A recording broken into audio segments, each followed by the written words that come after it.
3 तारीख को UP police के पहले चरण का एडमिट कार्ड जारी होने वाला था, लेकिन 3 की जगह पे 2 तारीख को ही जारी कर दिया गया।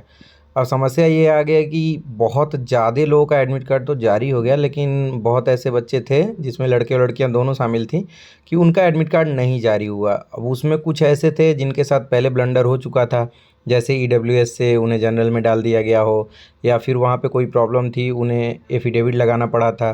तो ऐसे कैंडिडेट का नहीं आया तो डरना तो लाजमी है। अब उनको ये लग रहा है कि कहीं ऐसा तो नहीं कि भर्ती बोर्ड ने कुछ कांड कर दिया या फिर मुझे भर्ती बोर्ड जाना पड़ेगा। तो ये सारी चीज़ें अभी तक ऐसे दिमाग में चल ही रहा था, तब तक पेपर की ये कटिंग आ गई। वैसे मुझे पहले पता था कि जब पहले भर्ती बोर्ड ने ये बताया था कि 3 और 10 2 दिन आपका एडमिट कार्ड जारी होगा, तो ऑब्वियस है कि कुछ लोगों का 3 तारीख को आएगा और कुछ लोगों का 10 तारीख को आएगा, भले ही वो 10,000 हो, 20,000 हो या 50,000 हो। तो जिनका अभी नहीं आया है उनका 10 फरवरी को ही जारी होगा। तो चलिए एक बार देखने की कोशिश करते हैं या फिर जानने की कोशिश करते हैं कि ऐसा क्या रीज़न दिया है जिस वजह से आपका एडमिट कार्ड 3 तारीख के बजाय 10 तारीख को जारी होगा। 1,20,000 प्रवेश पत्र अपलोड, मतलब जितने बच्चे पास हुए हैं उसमें 1,20,000 लोगों का प्रवेश पत्र इस बारी जारी कर दिया गया है। यानी कि लगभग समझ लो 70% कह सकते हो पूरे भर्ती का, या फिर 80% कह सकते हो लोगों का जो एडमिट कार्ड है वो 3 तारीख को ही जारी कर दिया गया। आगे देखते हैं इसमें क्या निकला हुआ है। सिपाही भर्ती 25 जनवरी से डीबीपीएसटी कराने वालों के प्रवेश पत्र 10 फरवरी को होंगे अपलोड। तो देखो इसमें 25 जनवरी का जिनका भी स्टार्ट हुआ था डीबीपीएसटी, यानी कि 25 जनवरी से 7 फरवरी के बीच में उन लोगों का जो रनिंग का एडमिट कार्ड है वो 10 फरवरी को जारी होगा। तो ये क्लियर कर दिया। अगर आपका 25 या फिर 25 के बाद से लास्ट तारीख तक हुआ होगा तो आपका अब जारी होगा।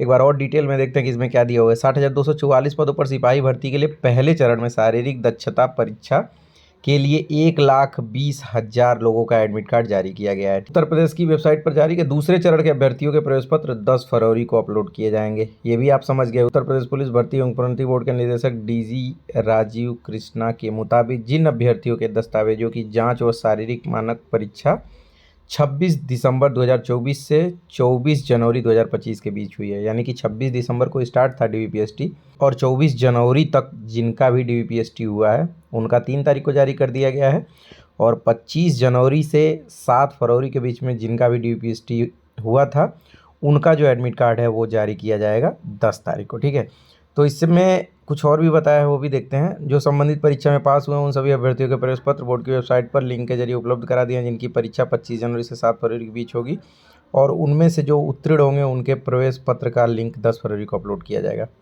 क्लियर हो गया कि क्यों नहीं अभी तक जारी हुआ है। मैंने आपको ये तो बताया था कि भैया अगर इस बार नहीं आपका आया है तो 10 फरवरी को ऑब्वियसली आ जाएगा। ठीक है, बाकी इसमें डिटेल में बता दिया गया कि 1,20,000 पहले जारी कर दिए हैं। अब इसमें देखो कुछ लोगों के जो डॉक्यूमेंट है ना उसमें फर्जी पाए गए हैं, उसमें उसके बारे में कुछ बताया गया। 500 के दस्तावेजों पर संदेह। 26 दिसंबर 2024 से 24 जनवरी 2025 के बीच जिन अभ्यर्थियों की परीक्षा हुई है उनमें से करीब 500 के दस्तावेजों की पड़ताल के दौरान कई ईडब्ल्यूएस ओबीसी होमगार्ड से जुड़े दस्तावेज संदिग्ध लग रहे हैं।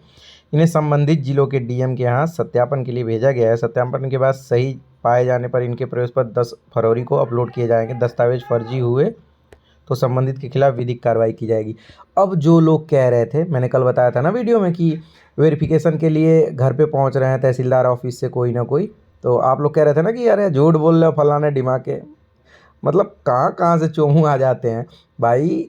तुम्हारे जैसे ही कैंडिडेट मुझे कॉल करके बताया कि भैया मेरे यहाँ आए थे तहसीलदार के ऑफिस से, बोले कि आपका वेरिफिकेशन आया है, वहाँ डीएम के यहाँ से आया था तहसीलदार साहब के यहाँ कि ये ईडब्ल्यूएस सही है कि नहीं, तो आप अपना ईडब्ल्यूएस का फोटोकॉपी दे दो और अपना आधार कार्ड का फोटोकॉपी दे दो। तो वो लेके गए हैं। कुछ समझ में आ गया भाई? भर्ती बोर्ड को भेजा जाएगा, कैसे भेजा जाएगा? डीएम ने तहसीलदार को भेजा, तहसीलदार आपके घर से चेक करवाएगा, चेक करवा के फिर डीएम को रिपोर्ट लगाएगा कि ये फर्जी है कि नहीं है, फिर डीएम साहब रिपोर्ट भेजेंगे भर्ती बोर्ड की तरफ, फिर वहाँ से क्लियर किया जाएगा कि सही है कि नहीं सही। बहुत सारे ऐसे लोग होते हैं ना जो फर्जी बनवा लेते हैं। अब जैसे होमगार्ड का मान लो अगर लगाओगे तो सीधे तुम्हारा कटऑफ कम हो जाएगा, तो वो होम ऐसे लोगों का भी वेरिफिकेशन करवाएंगे। और ये जो ईडब्ल्यूएस लिखा हुआ है ना, फर्जी नहीं है, वो उनको दिखा तो दिए कि फर्जी है। अब जैसे मान लो तहसीलदार साहब ने बना दिया इंग्लिश वाले पे, तो उनको देखने में लग रहा होगा कि फर्जी है, तो ऐसे लोगों का वेरिफिकेशन कराया जाएगा। अगर रिपोर्ट पॉजिटिव लगा तो आपको फिर से ईडब्ल्यूएस में डाल दिया जाएगा। मैंने आपको ये भी बताया था कि जिनका ईडब्ल्यूएस वाला मामला है उन लोगों को रोक दिया जाएगा, 10 फरवरी तक क्लियर हो जाएगा। मतलब 7 या 8 में रिपोर्ट भेज दिया जाएगा फाइनल कि ये सही है कि नहीं है। उसके बाद आप लोग का भी एडमिट कार्ड जारी कर दिया जाएगा। बाकी फर्जी होगा तो भैया एफआईआर दर्ज कराई जाएगी, ये 100% श्योर कर लेना, ठीक है।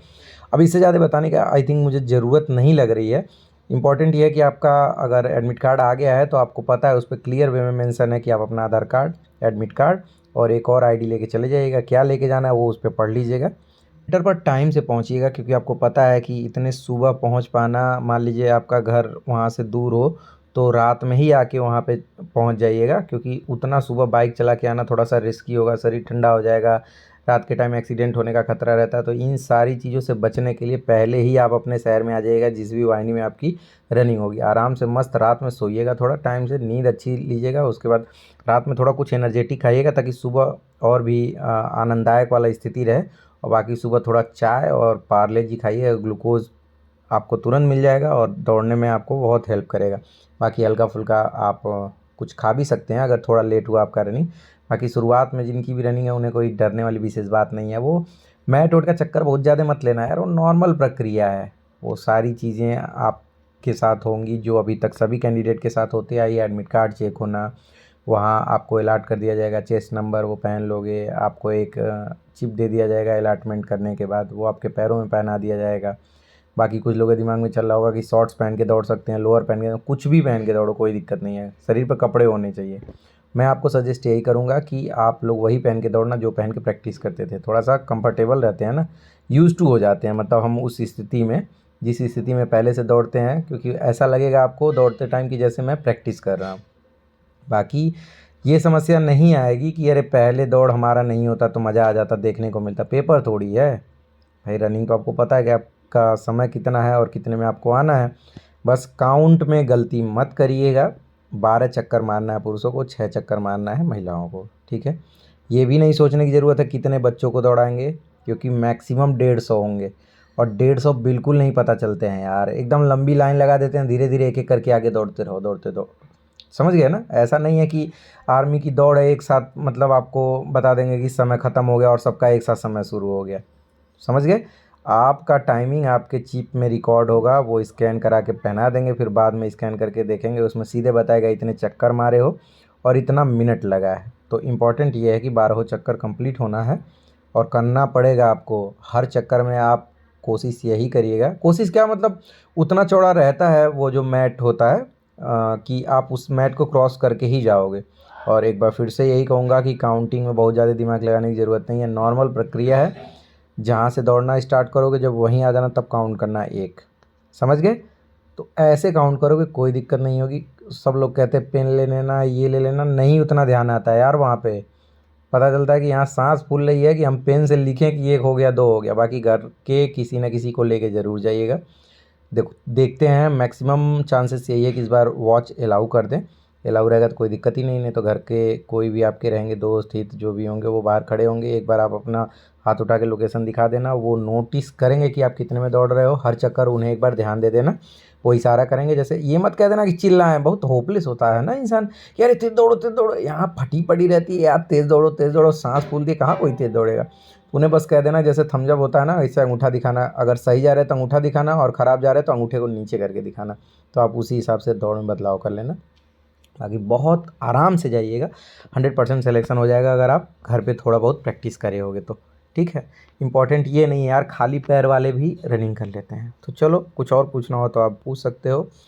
इंस्टाग्राम आईडी मेरे अंकुर अपडेट नाम से है, वो सर्च कर लेना। या फिर आप अगर बहुत ही इम्पॉर्टेंट हो तो आप कॉल भी कर सकते हो 8707616249 पे। और बाकी आराम से सेफ्टी के साथ रनिंग करते रहना, जब तक रनिंग ना हो जाए तब तक पैरों को बचाना, ठीक है। अगर आप दिए हुए समय पे नहीं पहुंच पाते हो, कोई कारणवश चोट लग गया है या फिर कुछ और रीज़न है, पेपर है, तो उससे पहले, मतलब जैसे मान लो आपको अगर 13 तारीख को बुलाया गया है रनिंग के लिए, तो आप 10 तारीख को ही, जिस दिन स्टार्ट होगा रनिंग, उसी दिन किसी न किसी को भेज के, और अगर पेपर है तो आप खुद ही चले जाइएगा, आपको डेट मिल जाएगा। और चोट लगा है तो मान लो घर के किसी सदस्य को भेज देना, तो आपको नया डेट मिल जाएगा। ओके, मिलते हैं अगले वीडियो में, तब तक के लिए अपना ध्यान रखिएगा, बाय बाय।